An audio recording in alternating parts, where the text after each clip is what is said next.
En este segmento déjenme hacer una pequeña, por supuesto no exhaustiva lectura del mensaje desde nuestro punto de vista. Fue un mensaje político a la población, no al sector empresarial, no a los organismos internacionales, sino a nosotras y a nosotros y principalmente a su base social. Le da prioridad a los aspectos sociales. Recordemos que él dice, no lo dijo ayer, pero lo ha dicho en otras ocasiones, no es posible que la economía, ¿no?, pues sea la que mande pues a un país, ¿no?, los empresarios o los organismos internacionales. También le da mucho protagonismo al Estado, aunque ya sabemos que por otro lado le pone más recortes, por ejemplo, la reducción de salarios a los altos funcionarios, ¿no?, entre otros, y bueno, reducción en viáticos, gastos de operación, etcétera. Pero por lo menos la intención política es darle mayor prioridad al Estado. También nos da un mensaje de esperanza, de que la crisis es temporal, de que no nos vamos a morir todas y todos por el coronavirus, a lo mejor algunos sí, desafortunadamente, pero a mí me parece bien que diga que esto es temporal. Trata de estimular el consumo de los más vulnerados y evitar estallidos sociales. Refrenda no al apoyo a los bancos. Ya sabemos quiénes fueron los ganones ahí. No a más deudas y fobaproas. Aquí fíjense ustedes, esto del fobaproa es interesantísimo. Recordemos que esto salió desde 1995 con Ernesto Zedillo Ponce de León. Más o menos la deuda de aquel entonces era de 500 y pico mil millones de pesos. La deuda actual es de 1 billón de pesos, más lo que ya se ha pagado desde 1995, y créanme, no se ha pagado un solo peso, digamos, del capital. Simple y sencillamente se ha estado pagando puros intereses desde 1995, y vayan ustedes a saber si sus nietos y tataranietos van a seguir pagando este adeudo monumental, este robo a la nación.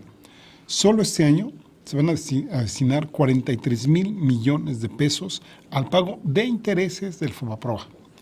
Bueno, el presidente aquí se sale del esquema habitual y que le estaban exigiendo de pedir préstamos internacionales. Casi es unánime la posición de muchísimos analistas de que necesariamente se tienen que pedir préstamos, que tiene sus, pues ahora sí que sus cosas buenas, ¿no?, pero también tiene sus cosas malas, ¿no? Si alcanzan los recursos, si se tiene un fondo ahí de estabilización y aparte tiene una reserva internacional, pues a lo mejor no hay tanta necesidad de endeudarse más de lo que ya estamos endeudados. Porque además, si nos endeudamos más, aunque no nos den muchos intereses como le están diciendo ahorita, que hay que aprovechar que los intereses están baratos, necesariamente con lo que ya se tiene ahora, aumentamos la dependencia económica y política de los organismos que nos piden préstamos, sean gubernamentales o sea, por ejemplo, el Fondo Monetario Internacional o el Banco Mundial. Aquí hay que decir, el modelo capitalista neoliberal está en crisis y los grandes críticos piden que se haga pues lo mismo que se ha hecho en ocasiones anteriores, ¿no? Pues le han cambiado en algo las recetas, nos han salvado de las crisis anteriores, no han sido simple y sencillamente mecanismos de solución paliativos, no de fondo, no estructurales. Bueno, pues alguien que nos desmienta, ¿no? Ojalá pudiera haber alguien, ¿no? Yo no soy economista, por supuesto, desconozco qué sí debe hacerse, por ende no puedo decir si está bien o no lo que dice el presidente López Obrador, pero hacer lo que se hace siempre, lo que se ha hecho hasta ahora, aquí sí me atrevería a citar a Albert Einstein, que decía que hacer lo mismo que se hace siempre conduce a los resultados que siempre obtenemos. En lo que sí estoy de acuerdo con López Obrador es en lo que mencionó en la mañanera de hoy. Fíjense lo que dijo en la mañana. El coronavirus precipitó la caída de un modelo fallido y por eso la crisis mundial. Dice el presidente, no es posible, ¿no? Dice, no es posible, a ver, déjenme aquí, ya se me perdió para citarlo textualmente, ya. Dice, no es posible que afecte tanto una pandemia en lo económico y en lo social. ¿Por qué afecta más de la cuenta una pandemia así?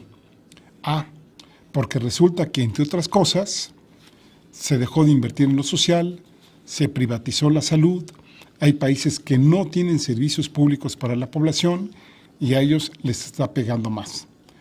Todo esto es lo que se está evidenciando y es una contradicción, un absurdo, el que se quiera enfrentar esta crisis con las mismas recetas de siempre. Entonces, dice el presidente, tiene que haber cambios, No se puede seguir aplicando la política neoliberal que dejó una situación de inseguridad, de violencia y desigualdad. Hasta ahí la cita del presidente López Obrador. Y aquí yo vuelvo a preguntar, como pues, no me dejarán mentir, hace varios programas que lo hemos hecho, ¿por qué esta pandemia sí y otras no? ¿Por qué? ¿No? Qué bueno que se atienda, insisto, no minimizo para nada, de verdad, deseamos que no se muera nadie, que no se enferme la población, mucho menos. Esta incertidumbre que vivimos es muy lamentable y también, por supuesto, es más que necesario no permitir que se dañen y mueran personas. Pero vuelvo a preguntar, ¿por qué las de otras enfermedades no se hace lo que sí se está haciendo con esta? En mi opinión, parece ser un nuevo VIH-Sida. ¿Por qué lo digo? Porque sí se está atendiendo, porque está afectando a personas públicas. ¿Será porque sí afecta a artistas, sí afecta a políticos? Bueno, el primer ministro de Gran Bretaña lo acaban de llevar a la unidad de terapia intensiva, ¿no? Cuidados intensivos, ¿no? Tiene 55 años. Boris Johnson tenía 10 días de que lo habían diagnosticado y pues justamente recientemente lo acaban de pasar a terapia intensiva porque no se ha puesto bien y temen pues que se les complique la situación. También el COVID-19 le ha pegado a deportistas famosos, etcétera, ¿no? Y entonces aquí yo vuelvo a preguntar, ¿no? Y las personas por millones que mueren por hepatitis B, por diabetes mellitus, no la misma diabetes mellitus, ahora es una comorbilidad también del COVID-19. ¿Y qué me dicen de la tuberculosis? Ahora que estamos hablando, hoy es 6 de abril, al menos en el mundo han fallecido 393,600 personas. ¿Sí? Desde el 1 de enero para acá han fallecido por tuberculosis, es una enfermedad curable, prevenible, de la que hay medicamentos, pero que nadie habla de ella porque quizá pues, le da a los más pobres, ¿no? En México, desde el 1 de enero para acá, según las cifras oficiales, ¿sí? Son 564 fallecidos hasta este momento. ¿Por qué esas no cuentan? Porque esas no nos atemorizan como si nos atemoriza el COVID. ¿Es suficiente explicarnos por la velocidad de expansión de esta epidemia? ¿Porque la vemos de cerca? Ahí se las dejo de tarea y bueno, pues regresaría precisamente al informe de ayer y en resumen aquí podríamos citar a Galván Ochoa que dice, pues el plan del presidente López Obrador va en sentido contrario a las propuestas de los representantes del viejo régimen que proponen dar facilidades fiscales a las grandes empresas para las obras señeras de la 4T. También dicen que no se debe tocar el Fondo de Estabilización, tampoco los fideicomisos y que, por supuesto, se debe de recurrir al endeudamiento, entre otras. Y aquí entonces entramos a las críticas directas que le han hecho al presidente. Yo desde que terminó el presidente, la verdad, así un comentario entre nosotros, dije, se le van a echar a la yugular. Y parece ser que así fue, ¿no? El dólar primeramente subió a hasta 25.70 centavos pesos por un dólar, ¿no? Aquí afortunadamente hoy ya bajó, no fue tan fuerte el impacto. También se le ha criticado mucho que no haya dedicado palabras a la clase media, que es la que sostiene en gran parte del país, y a las pymes, que son las pequeñas y medianas empresas, que les decía, pues es donde está el grueso de los empleos aquí en México. Y ya podríamos citar textualmente algunos actores que han salido hasta ahora a relucir. Pues, por ejemplo, el primero de los que brincó o de los que saltó fue Gustavo de Hoyos. Recordemos que aquí lo hemos citado varias veces. Él es de la Coparmex, ¿no? Y la Confederación Patronal de la República Mexicana. Entonces, Gustavo de Hoyos dice que si no se toman medidas, este puede ser el sexenio perdido. Dice, podríamos terminar el sexenio con un crecimiento acumulado de 1% en todo el sexenio, lo cual, pues estamos de acuerdo, sería terrible que termináramos así, ¿no? Entonces, él no se queda ahí, dice, el plan no tiene nada. Lo único rescatable es que se devolverá el IVA de manera oportuna, quedó fuera el acuerdo que tuvieron empresarios con el presidente sobre la línea de crédito a empresas a través de Nacional Financiera, no hay acciones para apoyar la planta productiva, y luego también dijo que leyó una pieza de divulgación ideológica, embistiendo fantasmas del pasado y abandonando su deber como jefe de Estado para unir a la nación. Piden postergación ellos del pago de impuestos y un gran acuerdo nacional tripartita.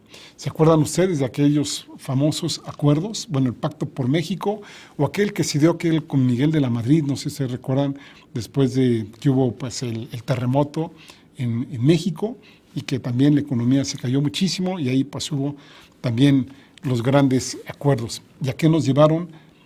Pues a paliar temporalmente, pero nuevamente a que ganaran siempre los mismos, que esperemos que este no sea el nuevo caso, ¿no? Hay quien dice que a nivel mundial las cosas van a cambiar, nuevamente estamos escuchando que es la fase final del capitalismo. Yo ya lo he oído varias veces en algún evento del EZLN, el que tuvimos la oportunidad de acudir, pues ahí con Immanuel Wallerstein se hablaba de que, o algunos ponentes hablan de que casi habría que sentarse a esperar a que se terminara de destruir el capitalismo. Me parece que no es así. Bueno, pues sigue a ver si no encuentran mecanismos de reforzamiento y ahí, en ese sentido, es donde me parece que se están dando pues, las pugnas entre uno y otro lado. Otro que brincó a las críticas fue la CONCANACO, la Confederación de Cámaras Nacionales de Comercio, que pues ahí dijo las empresas que representa esta confederación, que pues el presidente en su informe y en sus medidas económicas la está basando en empleos temporales, no en empleos estructurales. También dice la CONCANACO, la crisis del COVID es pasajera, sí, pero la económica no. Pues eso ya lo sabemos todos, ¿no? Entonces la CONCANACO pone de ejemplo la epidemia del H1N1, que tardó más de un año en recuperarse la economía mexicana y que en su momento fue de menor dimensión de la que estamos actualmente viendo. También criticó la CONCANACO que los programas anunciados son con recursos públicos y no apoyando a la planta productiva y que pues, lo que sí se requiere es generar empleo permanente. Otro analista que se llama Mario Maldonado, él escribe de temas económicos en La Jornada, señala en su editorial de hoy que era la hora de la verdad. Después de esto, todo puede pasar con los empresarios y los inversionistas globales, más vale estar preparados. ¿Qué nos dice este editorialista? Que prácticamente pues, se rompieron lanzas entre el presidente y el sector empresarial. Esperemos que no, esperemos que el sector empresarial pues, se ajuste a esta nueva realidad, que las medidas sean efectivamente pues, con impacto hacia la población. Recordemos, bueno, cualquier organismo, ahí está la CEPAL, ahí está el Fondo Monetario Internacional mismo, ahí está el Banco Mundial. Vean las grandes acumulaciones de capital en muy pocas manos y cómo la pobreza se distribuye entre el grueso de la población, y eso me parece que es lo que hay que cambiar ya. Creo que aquí yo no lo hubiera dicho como lo dijo el presidente López Obrador, que les vino como anillo al dedo. Yo lo hubiera hecho de otra manera muy distinta, pero me parece que esta es la oportunidad justo para romper esta ecuación, que pues esto tiene que ser más equitativo y los sectores que están hasta ahora más que privilegiados, pues también sepan reconocer que hay gente que necesita pues mayor distribución y equidad en los recursos. Un tercer punto de crítica, y aquí digamos, aquí se han sido tiros y troyanos los que le han mandado críticas al presidente, es el regreso a los concesionarios de radio y televisión del tiempo fiscal para que lo comercialicen, tal como dijo el presidente, porque pasan un mal momento, dice, y pues obviamente, por otro lado dicen, pues esto ya es una ganancia que había tenido el Estado, no hay por qué dárselos, pero también por otro lado, lo critican como si les dé estas concesiones, pero les niega la posibilidad de dividir impuestos a otras pequeñas empresas que la pueden pasar peor, ¿no? Ahí está, digamos, los equilibrios o los debates entre uno y otro lado. Otros analistas le critican al presidente cómo le va a hacer, digamos, para solucionar la avalancha de desempleo que se va a venir. Recordemos, hasta ahorita, afortunadamente, sí estamos mal, pero no estamos en un grado extremo como lo han estado otros países, que por cierto, ya tenemos buenas noticias de acuerdo a unos análisis que hemos venido haciendo. Bueno, el hecho es que en México sí esperamos desempleo, esperamos caída de remesas desde Estados Unidos. Si Estados Unidos está en recesión, pues obviamente requiere menos mano de obra, y al haber menos mano de obra, las y los paisanos que están en Estados Unidos pues van a tener menores oportunidades de trabajo y obviamente pues van a mandar menos remesas aquí al país. Y también algunos sectores que eso sí están específicamente muy marcados, que ya están más que afectados. El turismo, obviamente con toda la hotelería, restaurantes, transportes, lo que son las fábricas, las armadoras de automóviles, las aerolíneas, ¿no? Que todas estas pues van a perder, pues por lo menos las armadoras de automóviles más de 1,000 millones de pesos, las aerolíneas otro tanto igual, etcétera. Es decir, por dónde se van a venir este tipo de cosas. Algunos pensaban que iba a haber otro anuncio por parte de la Secretaría de Hacienda, no fue así, ya el presidente aclaró que todo lo que dijo ayer es básicamente la línea que se iban a seguir. Pero aquí podríamos preguntar otra cosa. Ustedes saben que en política generalmente no hay causalidades ni casualidades, sino básicamente cuestiones que se van asociando unas con otras. Y aquí podríamos preguntarnos, ¿hay algún plan B por si algo falla? El presidente hoy en la conferencia mañanera dijo que, a pregunta de una reportera, que si estas no funcionaba, que por supuesto iban a hacer una revisión, me parece que en 15 días, inclusive con el sector empresarial, para ver pues, cómo iba la economía. Pero también aquí habrá que añadir que este sábado pasado, si era hace 2 días, el presidente tuvo su segunda videoconferencia con Lawrence Fink. A lo mejor a ustedes no les suena este personaje, Lawrence Fink. Él es el presidente de BlackRock. Tampoco tienen que saber por qué es BlackRock, pero pues a los que se dedican a los análisis económicos, pues este tipo es de los más millonarios que hay en el planeta y de los más influyentes económicamente y políticamente hablando. Nada más, él tiene el fondo de inversión más grande del mundo que administra activos por $7 billones. 7 billones de dólares equivale a 5 veces del Producto Interno Bruto de México. Es decir, tiene el valor económico de 5 veces lo que produce nuestro país. Digamos, ahí la dejamos de este tamaño. Por eso se le considera uno de los 30 hombres más poderosos del planeta y el más influyente, pues ahora sigue en todo el mercado de valores de Wall Street. Tiene el mote de Mr. Fix, porque dicen que el tipo arregla cualquier desarreglo que está por ahí, que pues, si hay un problema económico, él va y lo soluciona, etcétera. Bueno, pues con ese poderío, imagínense, ¿no? En esa reunión del sábado pasado, estuvieron, además del presidente y Fink, la presidenta para México, Samantha Riccardi, y también estuvo el canciller Marcelo Ebrard. Llama la atención que no estuvo el secretario de Hacienda, Arturo Herrera, ni la secretaria de Economía, Graciela Márquez. De ahí que eso pues, haya levantado más especulaciones de que a lo mejor podía haber cambios en el gabinete. ¿Qué importancia entonces tiene Fink? Les decía, es uno de los magnates más importantes del mundo. Él es estadounidense. López Obrador había tenido una primera reunión con él en mayo del 2018. En ese entonces estuvo con Carlos Ursúa, recordemos el anterior secretario de Hacienda.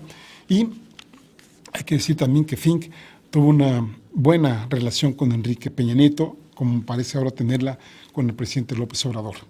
En México también él tiene mucha presencia. Tiene el fondo de inversión en empresas de la Bolsa Mexicana de Valores con más de 150,000 millones de pesos invertidos. En 2015, BlackRock compró el 45% de la segunda fase del gasoducto Los Ramones por $900 millones y compró también el Fondo Mexicano de Infraestructura Institucional, con lo que ha participado en los proyectos petroleros de la Ronda 1. Está también en proyectos de infraestructura energética, transporte de gas natural. En 2018 adquirió $30,000 millones de los fondos de inversión de Citibanamex. Es el accionista más grande de empresas de petróleo y gas en el mundo. Y pues imagínense con todos estos antecedentes, ¿de qué habrán hablado el sábado, justo un día antes de su informe? Como así para ir tan seguro, para decir, por aquí voy, no me voy a quitar. Y obviamente, pues por eso votó la población mexicana y para saber cómo se dan las cosas ahora, ¿no? Imagínense ustedes. Vamos a hacer una pausa y vamos a hablar brevemente del avance del COVID, un poco en el mundo y en México. Ahora regresamos.